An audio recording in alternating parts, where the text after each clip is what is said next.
The bright fluorescent lights of mission control buzzed overhead as Lieutenant Samantha Miller stared at her console. 7 years had passed since the ESS Vanguard disappeared. 7 long years of hope slowly fading like a dying star. Yet she remained at her post, monitoring the same deep space frequencies day after day. Still listening for ghosts, Miller? The voice belonged to Junior Officer Peter Wright, new to the department and unaware of how his words stung. Samantha didn't look up. They're not ghosts until we find bodies. The Space Exploration Agency headquarters wasn't what it used to be. Budget cuts had reduced staff by half, and the gleaming facility that once represented humanity's greatest ambitions now showed signs of neglect. Peeling paint, outdated equipment, and empty desks told the story of waning public interest in space. Exploration, Samantha checked her watch. 3 more hours until her shift ended. 3 more hours of listening to static, of waiting for a voice that most believed would never come again. Especially his voice. Communications Officer Alan Fletcher. The thought of his smile made her heartache. They had planned a future together after his mission. Now that future existed only in her dreams. Director Vincent Howard entered the monitoring room, his perpetually furrowed brow even deeper today. He carried a tablet and the weight of the agency's troubles on his shoulders. "Lieutenant Miller, I need to speak with you," he said, gesturing toward his office. Samantha followed him, already knowing what he was about to say. This conversation had been coming for months. Inside his office, Howard sat heavily in his chair and pointed to the seat across from him. "You know why you're here." "You're shutting down the Vanguard monitoring station," she said, her voice steady despite the emotions churning inside her. Howard nodded. "The Senate committee has made their decision. We need those resources elsewhere." He looked genuinely apologetic.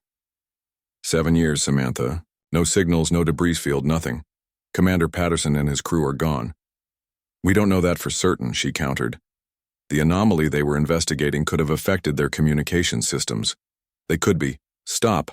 Howard held up his hand. "I've supported your dedication longer than anyone thought reasonable, but it's over.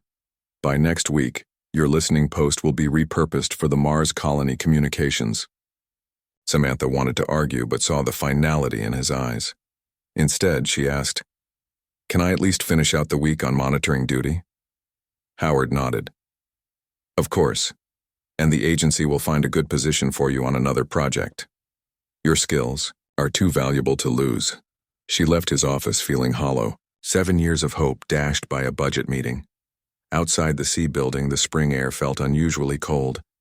She pulled her jacket tighter and looked up at the evening sky, wondering if somewhere out there, against all odds, the Vanguard still drifted among the stars.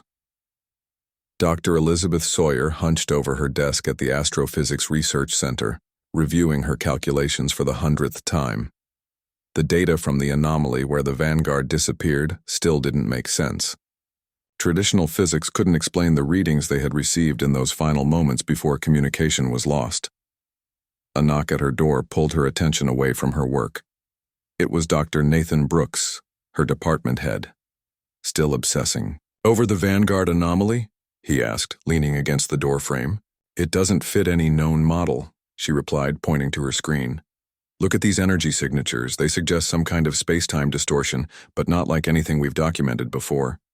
Nathan sighed. "Elizabeth, the funding committee rejected your proposal for further study. It's been 7 years. Maybe it's time to focus on something else." "What if they're not dead?" she asked. "What if they're trapped somewhere or someone?"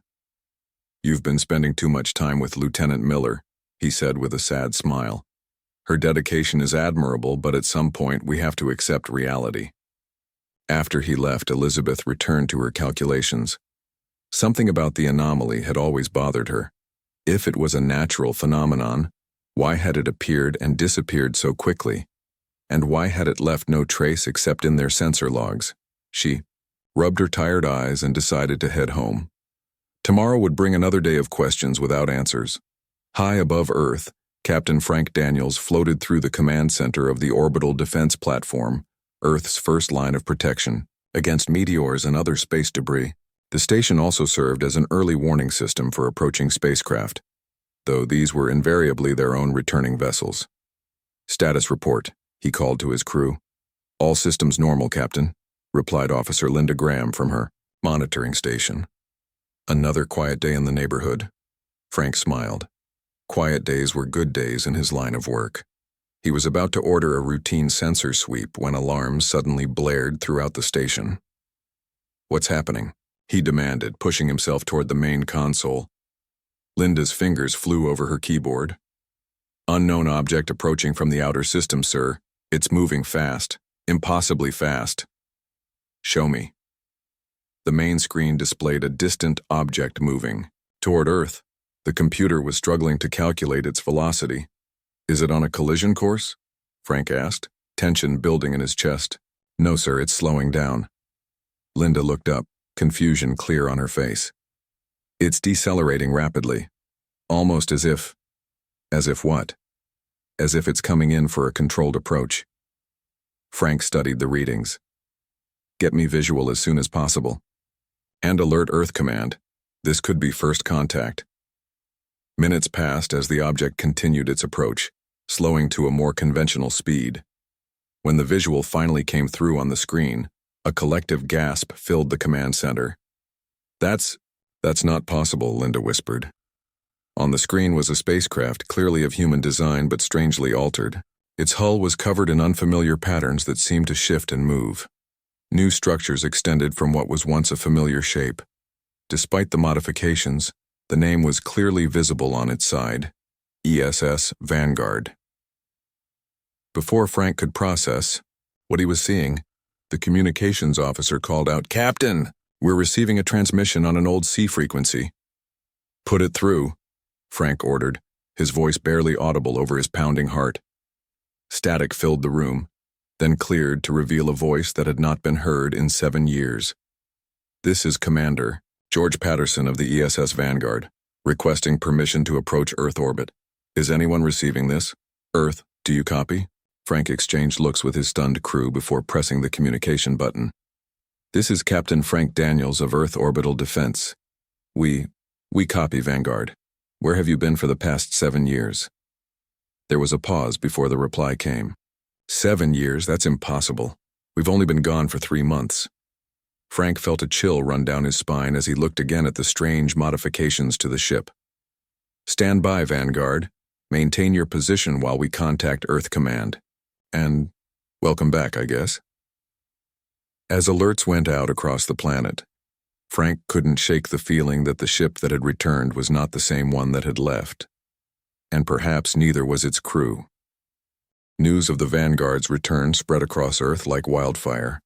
Within hours, the Space Exploration Agency headquarters buzzed with activity not seen in years.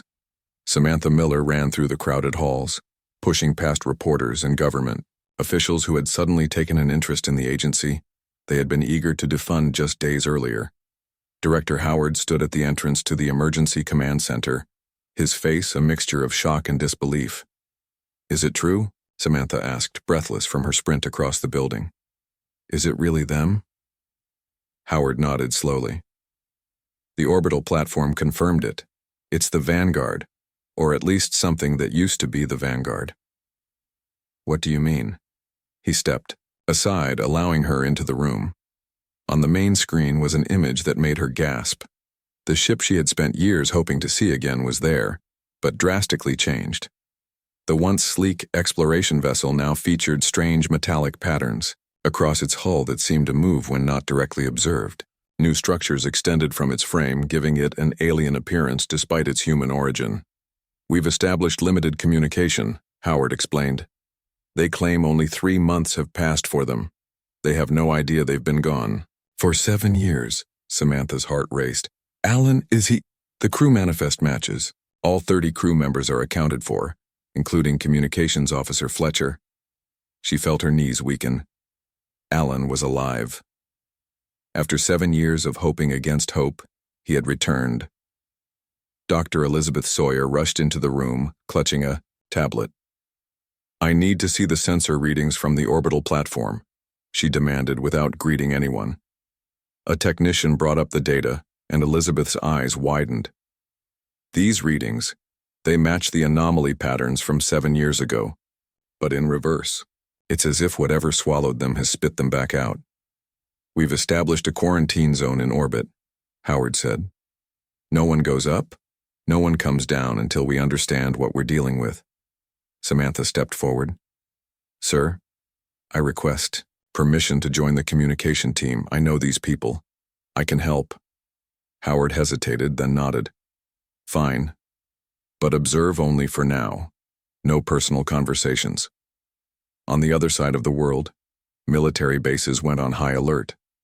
Despite the Vanguard's familiar call sign, many governments viewed the transformed ship with suspicion. Orbital weapons platforms swiveled to track its position as it maintained a stable orbit within the designated quarantine zone. Inside the sea communication hub, Samantha sat at a console, her fingers trembling as she prepared to listen to the voice she had dreamed about for 7 years. Establishing secure channel with ESS Vanguard, the technician announced. The screen flickered, and there he was. Communications Officer Alan Fletcher looked exactly as she remembered him.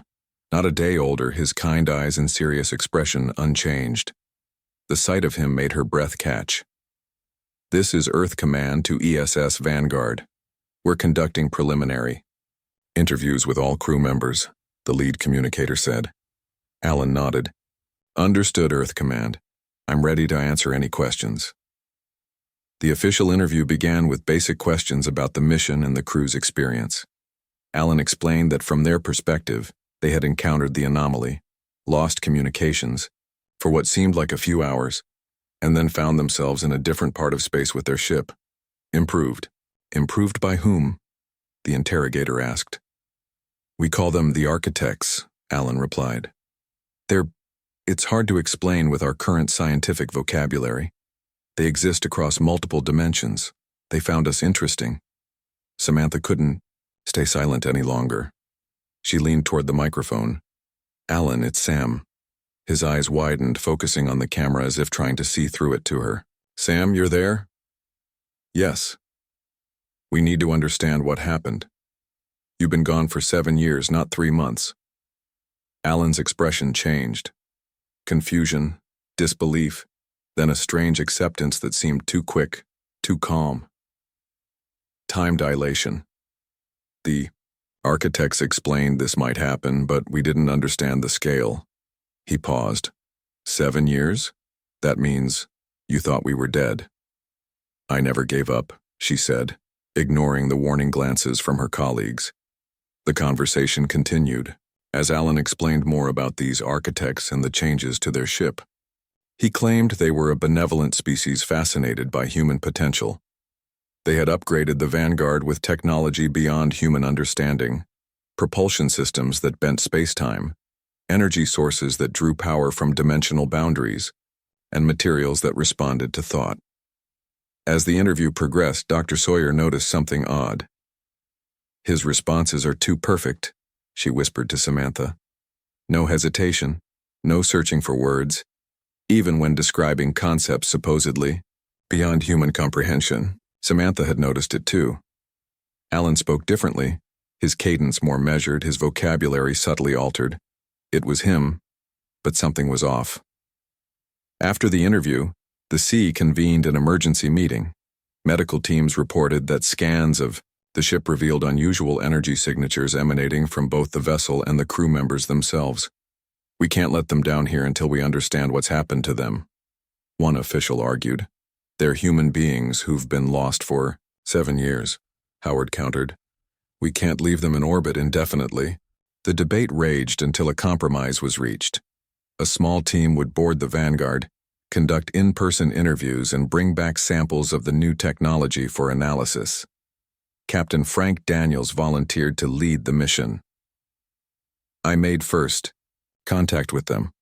They know me. The team assembled at the orbital platform, preparing to board shuttles that would take them to the transformed ship. Samantha had fought hard to join them, her expertise in communications and her personal connection to the crew finally convincing Howard to include her. As they suited up, Frank turned to Samantha. I know Officer Fletcher means a lot to you, but remember, Whatever returns from deep space isn't always what left. Keep your eyes open. The shuttle journey was tense and silent. As they approached the Vanguard, the true extent of its transformation became apparent. The hull material wasn't just decorated with patterns. It seemed alive, shifting slightly as if breathing. Entirely new sections had been grafted onto the original structure, their purpose impossible to guess. Through the shuttle window, Samantha could see figures waiting at the airlock, human figures in what appeared to be standard sea uniforms. As they docked and prepared to board, she fought to control her emotions. 7 years of hope, fear, and longing culminated in this moment. The airlock cycled, and the door opened. Commander George Patterson stood there, looking exactly as he had in the mission launch photos, with one disturbing difference. His eyes now had a faint luminescence that caught the light in unnatural ways. "Welcome aboard the new Vanguard," he said with a smile that didn't quite reach those strange eyes. "We have so much to show you." The inside of the Vanguard looked nothing like the ship that had left Earth 7 years ago.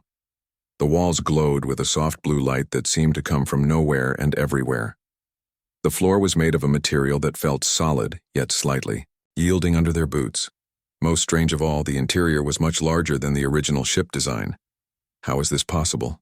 Frank asked, looking around in wonder. "The ship appears bigger on the inside than the outside." Commander Patterson smiled. "The architects taught us how to work with spatial folding. What you're seeing is just the beginning." The visiting team followed Patterson through corridors that should not exist. Samantha stayed close to Frank, both amazed and uneasy. Everything looked clean, perfect, and utterly alien despite the human crew members going about their duties. They reached what used to be the bridge. Now it was a vast chamber with floating displays that responded to the slightest gesture from the crew. In the center stood a pulsing column of light that changed colors in a pattern that was somehow both random and purposeful. "This is our central integration node," Patterson explained. "It connects us to the ship's systems." "Connects you how, exactly?" Dr. Sawyer asked, her scientific curiosity overcoming her caution. Before Patterson could answer, Alan Fletcher entered the bridge. Samantha's heart jumped at the sight of him. He wore the same uniform as the others, but his eyes had that same subtle glow she had noticed in Patterson's. "Sam," he said, his voice filled with emotion that seemed genuine. "It's really you." Protocol forgotten, she moved toward him. "Alan, I never stopped looking for you." When they embraced, she felt a strange tingling sensation where their bodies touched. His skin was unusually warm, and she could feel a slight vibration, as if energy flowed just beneath the surface. "What happened to you out there?" she whispered. Alan pulled back slightly. "We were chosen, Sam. The architects saw something in humanity that they wanted to nurture. They've given us gifts beyond our understanding." He took her hand. "Let me show you." The crew led the visitors on a tour of the transformed ship. They showed them materials that changed properties based on thought patterns, devices that manipulated gravity as easily as turning a dial, and data storage systems containing information about dozens of alien civilizations. In what used to be the engineering section, they found enormous crystal structures pulsing with energy. "Our new power source," the ship's engineer explained. "It draws energy from what the architects call the dimensional boundary." Dr. Sawyer ran her portable scanner over the crystals. "These readings are impossible. This violates every law of physics we know." "Your laws are incomplete," the engineer replied with a smile that seemed practiced rather than natural. Throughout the tour, Samantha noticed odd behaviors among the crew. They moved with perfect coordination. They finished each other's sentences. Sometimes they would pause in unison, as if listening to something no one else could hear. When they reached what had been the recreation room, they found it transformed into a garden of strange plants. The air was filled with sweet scents and floating particles of light. In the center sat a crew member in deep meditation, hovering several inches above the floor. "How is she doing that?" Frank asked, his hand instinctively moving to his sidearm. "Mind over matter," Patterson explained. "The architects enhanced our neural pathways. We can do things now that would have seemed like magic before."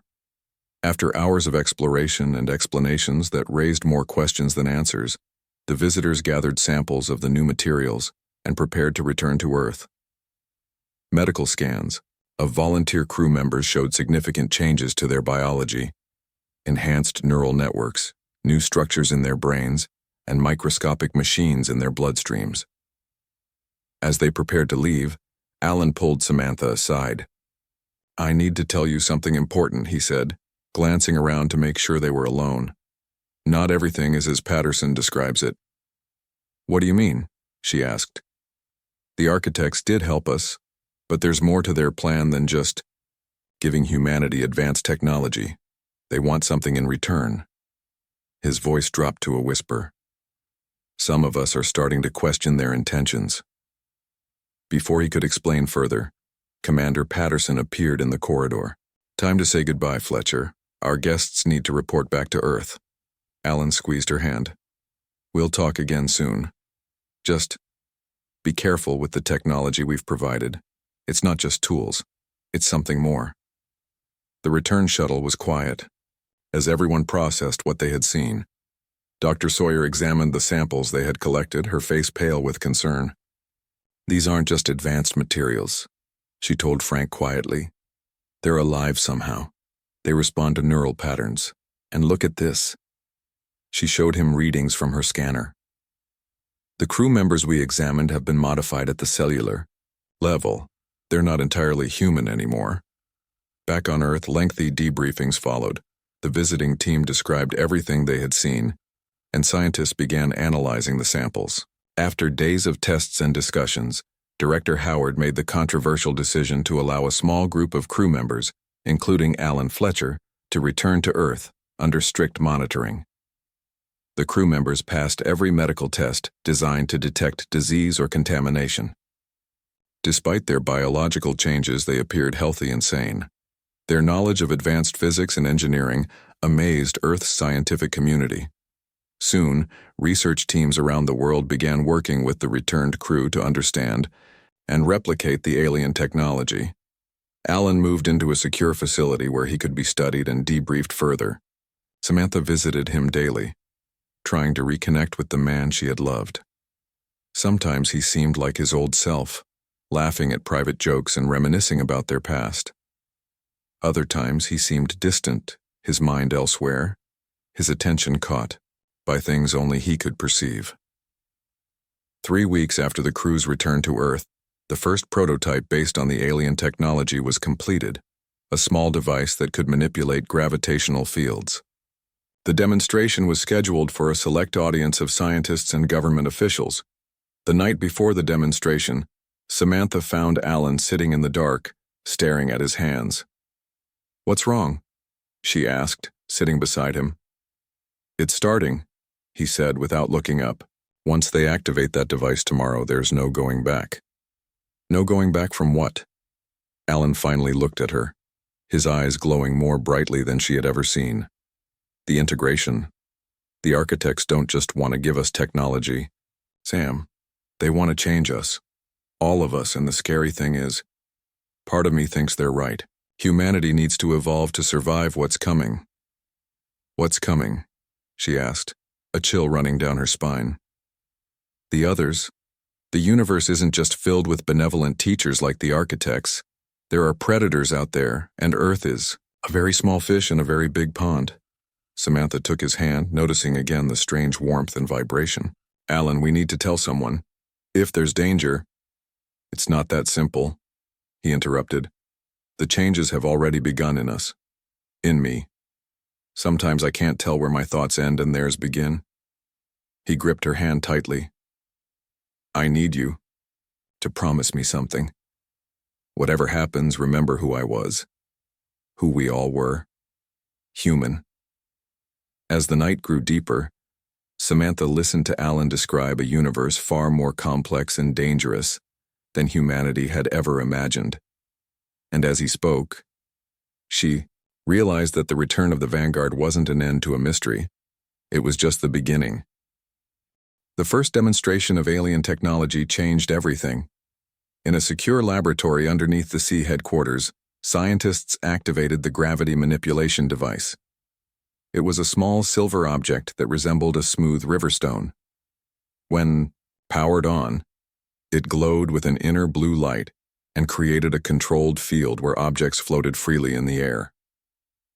World leaders watched the live stream in amazement. Markets surged. Religious figures called emergency meetings. And somewhere, in the depths of the internet, the first whispers of fear began to spread. Samantha watched Alan closely during the demonstration. While everyone else stared at the floating objects, his eyes were fixed on the device itself. She saw the faint smile on his face when the scientists declared the test a success. "This is just the beginning," Director Howard announced to the press. "The Vanguard crew has shared designs for clean energy sources, advanced medical technologies, and faster-than-light communication systems. A new era for humanity begins today." What no one mentioned publicly were the strange phenomena that began occurring near the test sites. Lab workers reported vivid dreams of distant worlds, electronic devices activated without being touched, and in one secured room where a larger piece of alien technology was being studied, security cameras recorded objects moving on their own in the middle of the night. Dr. Sawyer tracked these incidents carefully, creating a map of unusual occurrences. As the days passed, the pattern became clear. The effects were spreading outward from each piece of alien technology, like ripples in a pond. She brought her findings to Captain Frank Daniels, who had been placed in charge of security for the technology transfer program. "Look at this pattern," she said, showing him her data. "It's not random. These technologies are creating some kind of network across our research facilities." "A network for what purpose?" Frank asked, studying the map with concern. "I don't know yet, but I think we need to be much more careful about what we activate." Frank nodded. "I've been conducting my own investigation. 3 of the returned crew members have disappeared from their monitored housing, and I've tracked unusual communications between Commander Patterson and several research sites around the world. They agreed to form a small secret team to monitor the situation more closely." Samantha was their natural choice to approach Alan, to see if he would share more information about the architect's true intentions. That evening, she found Alan in his apartment, staring out the window at the city lights. He barely slept now. Another change the Earth doctors had noted with concern. "The lights look different to me now," he said without turning around. "I can see patterns in them that I never noticed before." "Alan, we need to talk about what's happening," she said, sitting on the couch behind him. "The technology is doing something to people who work with it, and some of your crewmates have gone missing." He turned to her, his eyes glowing more brightly than before. "Not missing. They're where they need to be." He sat beside her, taking her hands in his. "The network is forming faster than expected. The architects said it would take months, but human minds are more receptive than they anticipated." "Receptive to what?" she asked, fighting the urge to pull her hands away from his unnatural warmth. "To the unity, to the collective consciousness that will help us survive." His voice took on a passionate tone. "Sam, you can't imagine what's out there waiting for us. Species that would destroy Earth without a second thought. Cosmic events that could wipe out our solar system. The only way forward is to evolve to become something greater than what we are." "By giving up our humanity?" she asked. "By becoming what, exactly?" Alan's expression softened. "Not giving up, transforming, becoming something better." He reached out to touch her face. "I want you to join us to understand what I've seen." She felt a strange tingling where his fingers touched her skin, and images flashed through her mind. Vast cityscapes on impossible worlds, beings of light and energy, and something dark and hungry at the edges of known space. Samantha jerked away, her heart racing. "What did you just do to me?" "Shared a fraction of what I've experienced," he said calmly. "The architects gave us the ability to connect minds. It's how they communicate." She left his apartment shaken and called Frank immediately. "We need to move faster. I think they're planning something big." The next morning, news broke that several people who had been in close contact with the alien technology had exhibited strange new abilities. A lab technician had accessed computer systems without touching them. A researcher had moved objects with her mind. All of them reported hearing voices, experiencing visions, and feeling connected to something greater than themselves. Dr. Sawyer discovered that the alien materials contained microscopic structures that interacted with human neural electricity. Simply being near the technology for extended periods caused subtle changes in brain activity. "It's like a virus," she explained, to their small team. "But instead of attacking cells, it reprograms neural pathways. The more people are exposed, the more they change."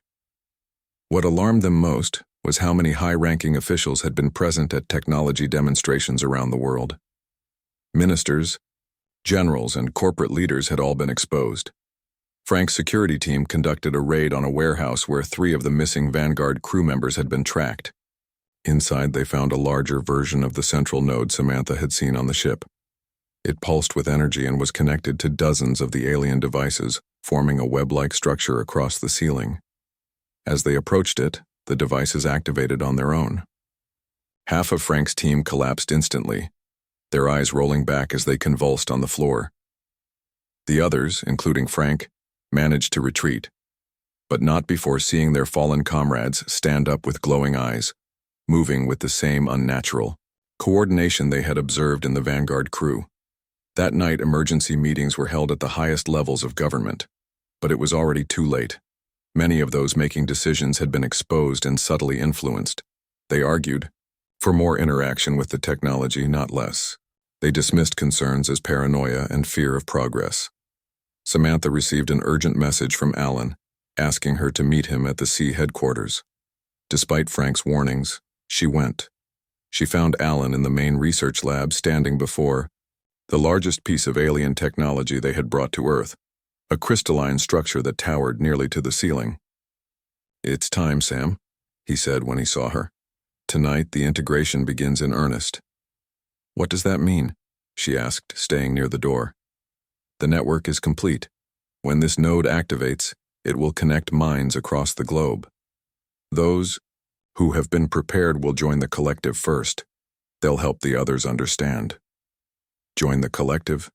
You mean lose themselves?" she argued. Alan shook his head. "Not lose. Transform.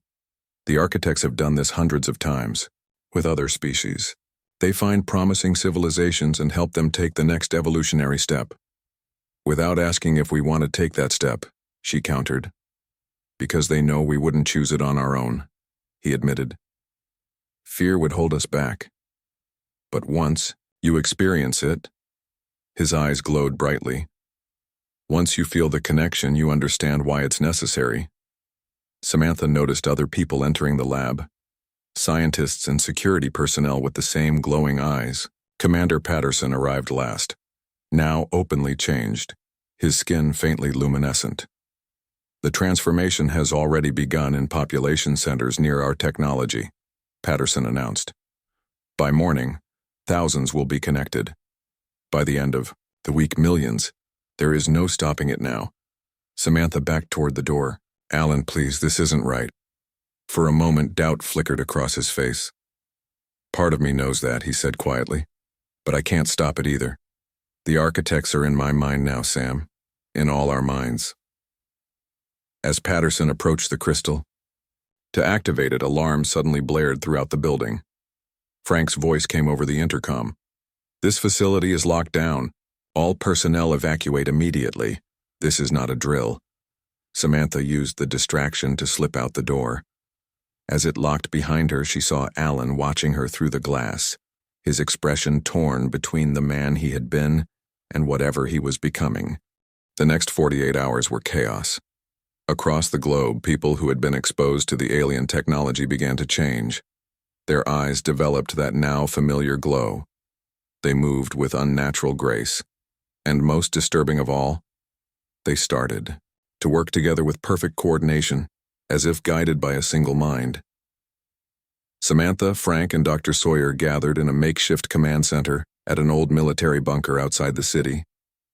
They had brought together a small group of scientists, soldiers, and government officials who had not been exposed to the technology. "The situation is worse than we thought," Frank said, pointing to a digital map. Red dots showed confirmed locations of changed people, spreading outward from technology research centers. Already nearly a quarter of major cities showed significant infection. It's not an infection, Dr. Sawyer corrected him. It's a transformation. The changed people aren't sick.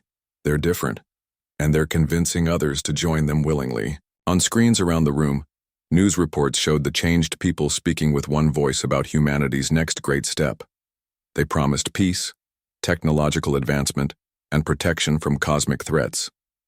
Many people were voluntarily visiting the transformation centers that had sprung up overnight.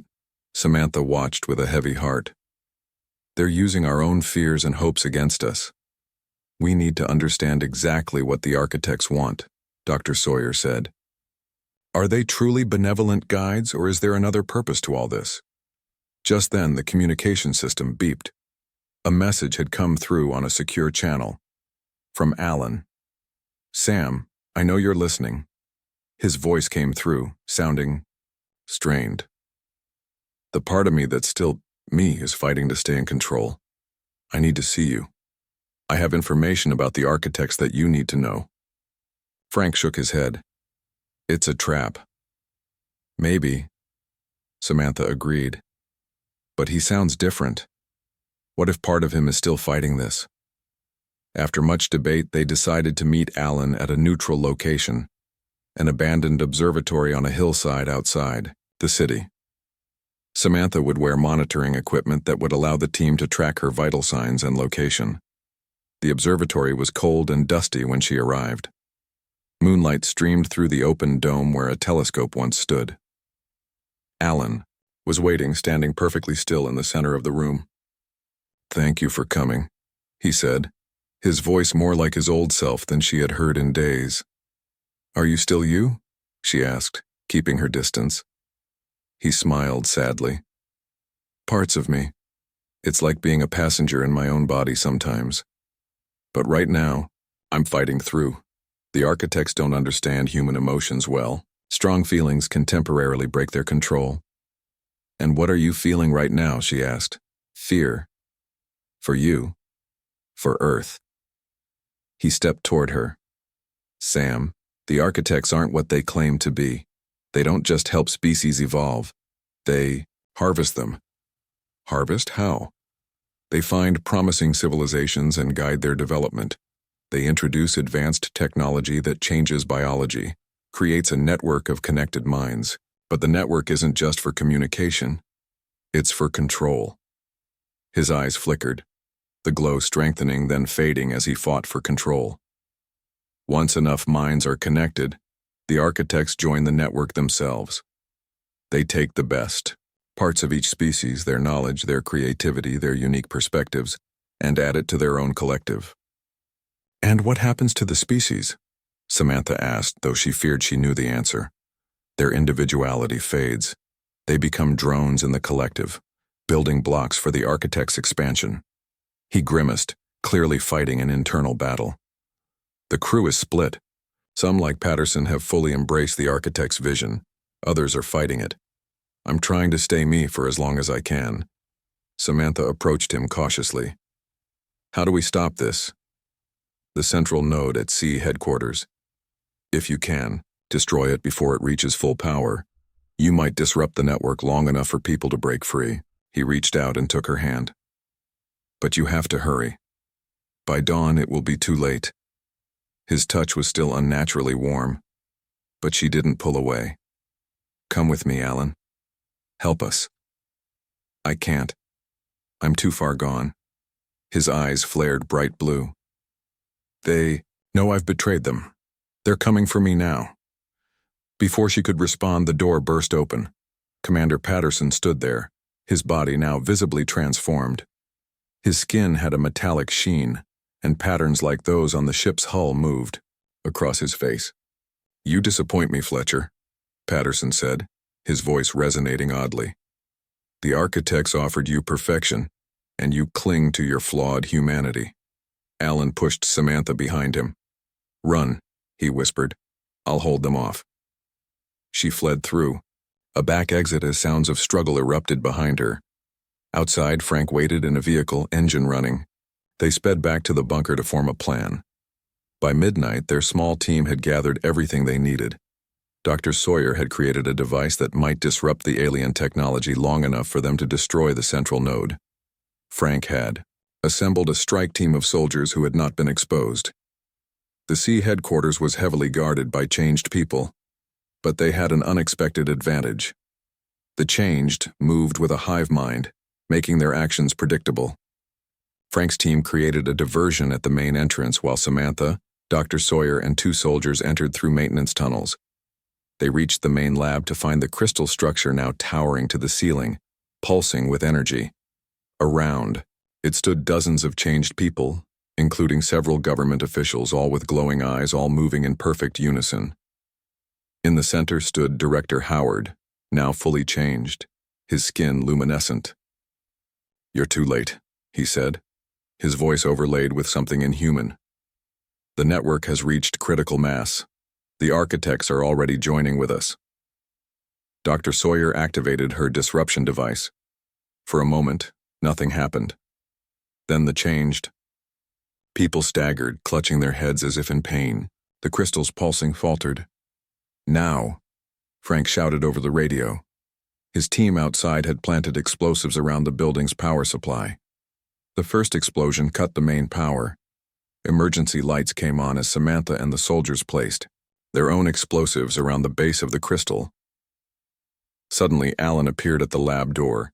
His eyes glowed brightly, but his face showed the strain of his internal battle. "Sam, you need to get out. The architects are coming through. If you're here when they arrive, they'll take you too." "What about you?" she asked. "I'll make sure the explosives detonate." He looked at her with eyes that were somehow both alien and familiar. "Some things are worth fighting for. Some things are worth dying for." As they retreated from the lab, Alan fought off the other changed people. The last Samantha saw of him, he was standing before the crystal, explosives in hand as changed people closed in around him. They barely made it out of the building before the explosion tore through the upper floors. The crystal shattered, sending a shockwave across the city. Everywhere, changed people collapsed as their connection to the network was severed. In the days that followed, reports came in from around the world. The changed people were slowly returning to normal, though many retained fragments of memories from their time in the collective. The alien technology stopped working, becoming inert without the network to power it. No trace was found of Alan or Commander Patterson in the rubble of C headquarters. The Vanguard remained in orbit, now empty and silent, a monument to humanity's first encounter with alien intelligence. 6 months later, Samantha stood on a hillside overlooking the city. Next to her, Dr. Sawyer looked through a portable telescope at the stars. "Do you think they'll come back?" Samantha asked. "Eventually," Dr. Sawyer replied, "but we'll be ready next time." Samantha nodded, her hand unconsciously touching the small pendant she wore, a fragment of the alien crystal now dormant that had been recovered from the ruins. Sometimes in her dreams, she thought she could hear Alan's voice, warning her of dangers still to come from the depths of space. But for now, Earth remained its own master. Humanity would face the stars on its own terms, carrying the hard-won wisdom that not all gifts should be accepted without question. High above, barely visible in the twilight sky, the altered Vanguard continued its silent orbit, a reminder of what was lost, what was found, and what might someday return.